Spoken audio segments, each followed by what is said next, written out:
That's it.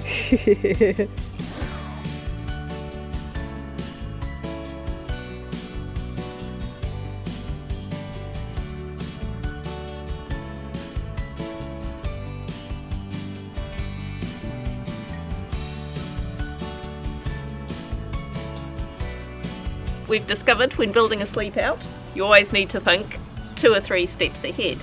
On the plans, it was told to mark out 600 millimeters for each of the upright posts that are going in. We got one of them slightly out. I asked my dad if that was going to be a major and he had a look and said no, but we ended up redoing it properly anyway. And it turns out the reason they have to be exactly 600 millimeters apart, the jib, which will eventually go inside, is 1200 millimeter sheets.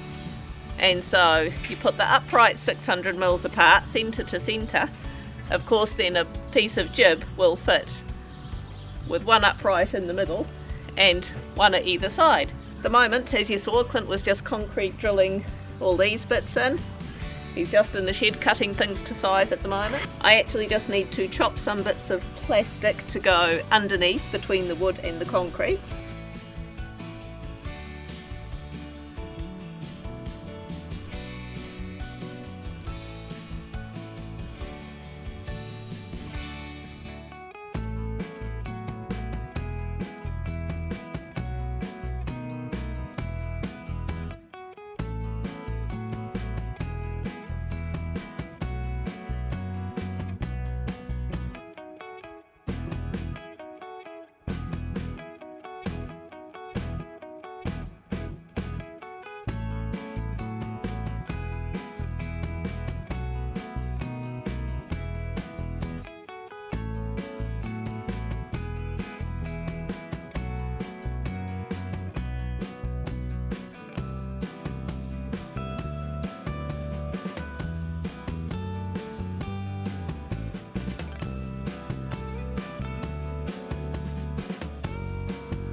I'm thinking my bed would be over here, a wardrobe here, and then... No, well, the wardrobe's going to be here.